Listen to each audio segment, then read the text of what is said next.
Friends, welcome to our channel. ఈ సీరియల్లో ఏం జరగబోతుందో ముందుగానే తెలుసుకుందాం.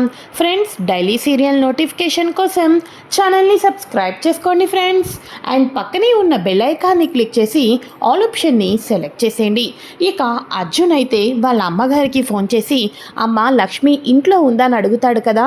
లేదురా అర్జున్, ఉదయం అనక గుడికి వెళ్ళింది, చాలాసేపు అయింది, ఇంకా రాలేదు అని అనగానే, అవునా, సరే అయితే ఉంటానమ్మా అని ఫోన్ని పెట్టేసి, నో డౌట్ జేఎంఆర్ గారితో ఇప్పుడు ఇంట్లోకి వెళ్ళింది లక్ష్మిని అన్నమాట.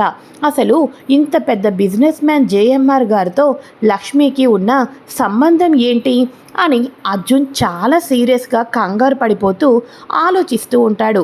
అయితే జేఎంఆర్ గారు అపాయింట్మెంట్ కోసం మన మిత్ర కూడా అక్కడే వెయిట్ చేస్తూ ఉంటాడు కదా.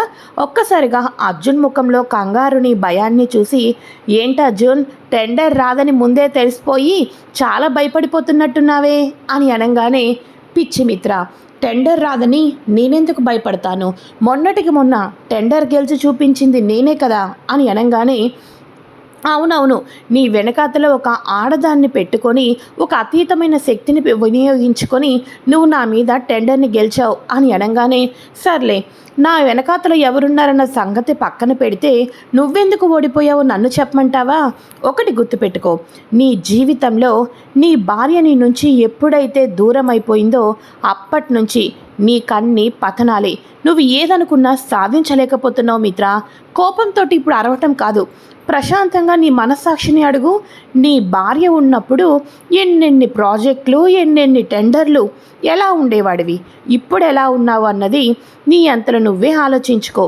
అప్పుడు నీకు నీ భార్య విలువ అనేది తెలుస్తుంది అని చెప్పేసి మన అర్జున్ అయితే మిత్రకు షాకింగ్గా ఒక వార్త అయితే చెప్తాడా. ఇక వెంటనే మిత్ర, చూడు అర్జున్, నువ్వు నా భార్య గురించి ఏదో చాలా గొప్పగా విన్నట్టున్నావు, కానీ నువ్వు అనుకున్నంత ఏమీ లేదు. పెద్ద అదృష్టవంతురాలు కానే కాదు, తను ఒక మోసగత్త అని చెప్పి అనగానే, సర్లే, మన చుట్టుపక్కల చెవులోకి మాటలు వెళ్తున్నంత వరకు అక్కడ ఒక పాము లేకపోయినా తాడు ఉన్నా కూడా పాములానే కనిపిస్తుంది. నువ్వు బయటకు రా, ఒక్కసారి మనసు పెట్టి ఆలోచిస్తే తాడు తాడులాగా, పాము పాములాగా నీ కంటికి కనిపిస్తుంది అని చెప్పేసి అర్జున్ అక్కడి నుంచి అయితే వెళ్ళిపోతాడు. ఇదిలా ఉండగా మన జేఎంఆర్ దగ్గర ఉన్న మేనేజర్ గారు అయితే జేఎంఆర్ గారిని కంటికి రెప్పలా ప్రేమతో చూసుకుంటూ ఉంటారు. సార్, మీరు అసలు మార్నింగ్ మమ్మల్ని వదిలేసి వెళ్ళిపోయారు, కనీసం బ్రేక్ఫాస్ట్ కూడా తినలేదు, జ్యూస్ అయినా తీసుకుని రమ్మంటారా అని అనగానే, ఏం వద్దండి, మీరు వెళ్ళి మీ పని చూసుకోండి అని అనగానే, సార్ మీరు జ్యూస్ తాగాల్సిందే సార్, ఎందుకంటే మీకు ఉదయం గుడిలో కూడా హార్ట్ ప్రాబ్లం వచ్చింది కదా అని అనగానే, అమ్మో సార్, మీకు హార్ట్ ప్రాబ్లం వచ్చిందా, మీలాంటి వాళ్ళు లేకపోతే మా లాంటి వాళ్ళ పరిస్థితి ఏమైపోతుంది సార్, ఇప్పుడే నేను డాక్టర్ని పిలిపిస్తాను అని చెప్పేసేసి ఆ వ్యక్తి అయితే డాక్టర్ని పిలిపిస్తూ ఉంటాడు. లక్ష్మి కూడా త్వరగా రమ్మని చెప్పండి డాక్టర్ గారిని అని చెప్పేసి అంటూ ఉంటుంది. ఇక డాక్టర్ గారు అయితే వస్తారు. వచ్చి, చూడండి సార్, మీరు మళ్ళీ తిరిగి యూఎస్ వెళ్ళిపోవటమే కరెక్ట్ అని నేను అభిప్రాయపడుతున్నాను. ఎందుకంటే ఇక్కడ వెదర్ సపోర్ట్ చేయటం లేదు, ఇక్కడ ఫుడ్ కూడా మీకు సపోర్ట్ చేయటం లేదు, అందులోనూ మీ నర్వ్ సిస్టమ్ కూడా చాలా వీక్గా ఉంది సార్.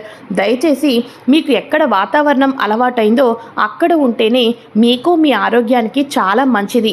ఈ ట్యాబ్లెట్లను ఈ రోజు నుంచి డైలీ వేస్తూ ఉండండి అని చెప్పేసి డాక్టర్ గారు ట్యాబ్లెట్ ఇస్తారు. ఇక వెంటనే లక్ష్మి వాటర్ తెస్తానని చెప్పేసి కిచెన్ దగ్గరికి వెళ్ళి గ్లాస్లో వాటర్ పోస్తుంది. వెనకాతల నుంచి వచ్చిన అర్జున్ లక్ష్మిని చూస్తాడు. అసలు జేఎంఆర్ గారి ఇంట్లో లక్ష్మి ఇంత ఫ్రీగా తిరుగుతుంది అంటే జేఎంఆర్ గారికి లక్ష్మికి ఏదో సంబంధం ఉందన్నమాట.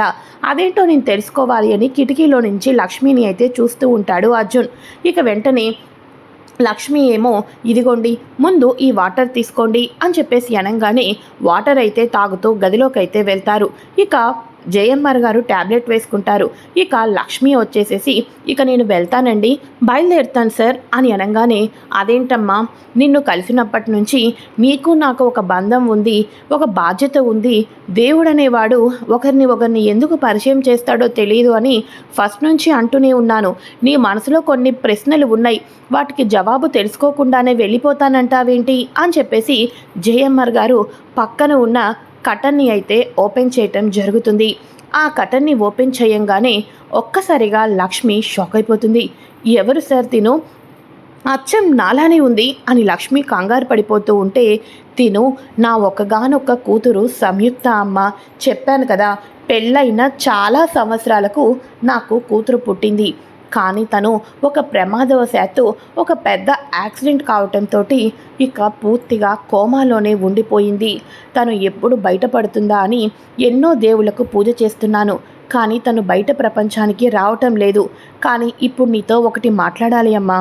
అది ఏంటి అంటే, నా కూతురు సంయుక్త స్థానంలోకి నువ్వు రావాలి. నువ్వు నా జేఎంఆర్ కూతురుగా బిజినెస్ రంగంలో నువ్వు దూసుకు వెళ్ళాలి. ఇంతకాలం నా కూతురుకు యాక్సిడెంట్ అయినట్టు, నా కూతురు కోమాలో ఉన్నట్టు ఏ ఒక్కరికి నేను చెప్పలేదు. చెప్తే నా వెన్నుముక్కలాగా ఉన్న నా కూతురు ఇలా మంచాన పాలు అయింది అంటే ప్రతి ఒక్కరూ నాకు దెబ్బ కొట్టడానికే చూస్తూ ఉంటారు. అందుకోసమే అమ్మా, ఇక నుంచి నాకు తోడు నీడగా ఉంటావా అమ్మా అని అనగానే, అయ్యో నేనొక సాధారణ మనిషిని సార్, మీరు నా మీద చాలా హోప్స్ పెట్టుకుంటున్నారు అని అనగానే, అబ్బే లేదమ్మా, ఎందుకు అనుకుంటున్నావు? ఉదయం నుంచి నేను నిన్ను చాలా జాగ్రత్తగా చూశాను. ఎండలో నుంచిన నాకు ఆలోచించుకోకుండా నీడని ఇచ్చావు. తర్వాత ముందు చూపుతో ఒక సమయస్ఫూర్తితోటి నాకు నువ్వు హార్ట్ ప్రాబ్లం నుంచి గట్టెక్కించావు. ఇలా ప్రతి విషయంలోనూ నేను చూస్తున్నాను. ఇవన్నీ నువ్వు జేఎంఆర్ అని కూడా చేయలేదు, ఒక సాధారణ వ్యక్తిగా చేసావు. నీ దగ్గర టాలెంట్ ఉంది, నేను గుర్తిస్తున్నాను అని చెప్పేసేసి ఇక వీళ్ళిద్దరూ అయితే మాట్లాడుకుంటూ ఉంటారు. అయితే సార్ మళ్ళీ అమెరికా వెళ్ళిపోతారన్నమాట. మళ్ళీ ప్రతి సంవత్సరం దోచుకున్నట్టే ఈ సంవత్సరం కూడా దోచుకోవాలి అని అప్పటిదాకా ప్రేమ వలకబోస్తాడు కదా ఒక మేనేజర్. సార్ మీ సంతకాలు కావాలి సార్ అని అనగానే ఇక జేఎంఆర్ గారేమో సంతకాలు పెట్టేస్తూ ఉంటారు. ఇదంతా దగ్గరుండి చూస్తున్న లక్ష్మి, ఒక్క నిమిషం, సంతకాలు దేనికోసం ఈ చెక్స్ అని అనగానే, ఇవా ప్రతి సంవత్సరం మనం కొన్ని అనాథాశ్రమాలకు, ఓల్డేజ్ హోమ్స్కు మన నుంచి డబ్బులు పంపిస్తాం కదా సార్, దానికోసమే అని అనగానే, అలా అయితే మరి మనం ఎవరికి చెక్కులు పంపిస్తున్నామన్నది లేకుండా ఉందేంటి అని చెప్పేసి లక్ష్మి అడుగుతూ ఉంటుంది. అసలు ఇంతకీ ఎవరెవరికి పంపిస్తున్నారు ఈ చెక్కులు అని చెప్పేసి అనగానే, ప్రూఫ్స్ ఉన్నాయి మేడం, ఇదిగోండి అని చెప్పేసి ఆ వ్యక్తి అయితే లక్ష్మికి కొన్ని పేపర్స్ అయితే ఇస్తాడా. ఒక్కసారిగా ఆ పేపర్స్ని ఇచ్చిన తర్వాత లక్ష్మి అయితే ఇది ఒక్కసారిగా చూసి షాక్ అయిపోతుంది. ఫోన్లో చెక్ చేస్తుంది. అసలు వీటి పేరు మీద ఓల్డేజ్ హోమ్స్ కానీ అనాథాశ్రమం కానీ ఎక్కడా లేవు కదా అని అనగానే, ఈడియట్, ఇంతకాలం నువ్వు నా దగ్గర డబ్బులు దోచుకుంటావా? నీకు జీతం పెంచమంటే అడిగితే నేను పెంచేవాడిని కదా, లేకపోతే నాకు డబ్బు అవసరం అంటే ఇచ్చేవాడిని కదా, నన్నే మోసం చేస్తావా? పిఏ ఇమీడియట్గా ఇతన్ని ఇక్కడి నుంచి పంపించండి. సెక్యూరిటీ గార్డ్స్, ఇతని ఇంటి మీదకి ఎప్పుడూ కూడా రాకూడదు. ఇతన్ని మనం ఉద్యోగం నుంచి తీసి పడేస్తున్నాం. గెట్ అవుట్, వెళ్ళు అని చెప్పేసి వాళ్ళందరినీ పంపించేస్తాడు. ఇంతకాలం మోసం చేస్తున్న ఇక మేనేజర్ని లక్ష్మి అయితే పంపిస్తుంది. చూసావమ్మా లక్ష్మి, నేను ఒక పెద్ద పారిశ్రామికవేత్తని, కానీ ఈ సందర్భంలో నువ్వు ఎంత తెలివిగా ఆలోచించావో అందుకోసమేనమ్మా నిన్ను నా కూతురుగా ఉండమని చెప్తున్నాను అని చెప్పేసేసి, నువ్వు నాకు నా కూతురుకు ఈ బ్యూటిఫుల్ ఫ్యూచర్ అనే డ్రీమ్ చాలా పెద్దది. ఈ ప్రాజెక్ట్ కోసం నేను ఇండియాకి వచ్చాను. ఈ ప్రాజెక్ట్ సక్సెస్ కావాలి అన్నది నీ చేతుల మీద రాసిపెట్టి ఉన్నట్టున్నాడు దేవుడు అని అనగానే, అయ్యో సార్, నేను సాదాసీదా మనిషిని అండి, నాకు ఇటువంటివన్నీ కూడా తెలియవు. ఏదో చిన్న చితగా బిజినెస్లో చేశాను తప్ప ఇవన్నీ నా వల్ల కాదు సార్ అని చెప్పేసి లక్ష్మి అనగానే, నీ వల్ల అవుతుంది లక్ష్మి, నీ వల్ల తప్పకుండా అవుతుంది అని చెప్పేసి అర్జున్ అయితే చెప్తాడు. ఒక్కసారిగా లక్ష్మి షాక్ అయిపోతుంది. ఇక వెంటనే, ఇంతకీ నువ్వెవరు బాబు అని జేఎంఆర్ అనగానే, నమస్కారం సార్, నా పేరు అర్జున్ గ్రూప్ ఆఫ్ కంపెనీ ఎండీని, ఒకసారి లక్ష్మితో మాట్లాడచ్చా అని అనగానే, యూ గో అని చెప్పేసి జేఎంఆర్ గారు అంటారు.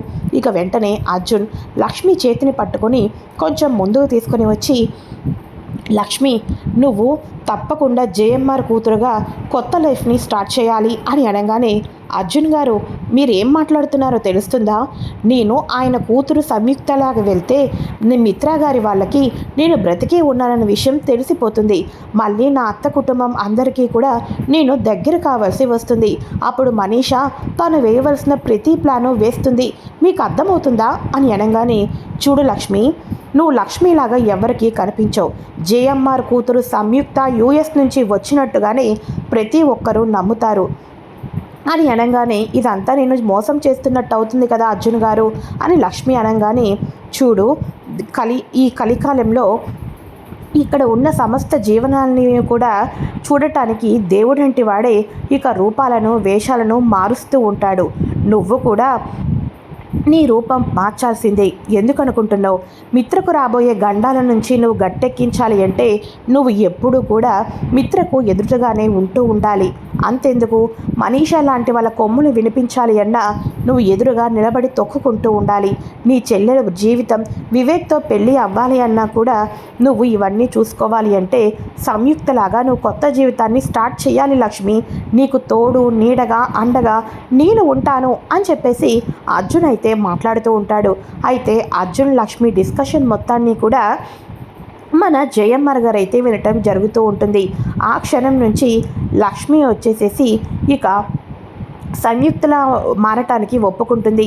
జయమ్మ గారి దగ్గరికి తీసుకొని వచ్చి అర్జున్ సార్, లక్ష్మి ఇక నుంచి లక్ష్మి కాదు, మీ అమ్మాయి కూతురు, మీ కూతురు సంయుక్త, నేను చెప్తున్నాను అని అనగానే సమయానికి నువ్వు రావటం బట్టి లక్ష్మి మనసు మార్చుకుంది బాబు, నువ్వు తెలియకోకుండానే నాకు చాలా పెద్ద సహాయం చేశావు అని అనగానే ఇందులో మీకు సహాయం చేయడం ఏముందిలేండి, తన జీవితాన్ని మార్చుకోవటానికి కూడా మీలాంటి వాళ్ళు ఒక దారిని చూపించారు, ఇందుట్లో మా స్వార్థం కూడా ఉంది అని చెప్పేసి లక్ష్మీ అర్జున్ కూడా చెప్తూ ఉంటారు. ఇక అక్కడి నుంచి తెల్లారితే టెండర్ డిస్కషన్, తెల్లారితే లక్ష్మి యూఎస్ నుంచి వస్తూ ఉంటుంది సంయుక్తలాగా. ఇది friends latest episode. Next episodes కోసం తప్పకుండా ఛానల్ని సబ్స్క్రైబ్ చేసుకొని పక్కనే ఉన్న బెల్ ఐకాన్ని క్లిక్ చేసి ఆల్ ఆప్షన్ని సెలెక్ట్ చేసేయండి. Thanks for watching friends. Bye friends, welcome to our channel. ఈ సీరియల్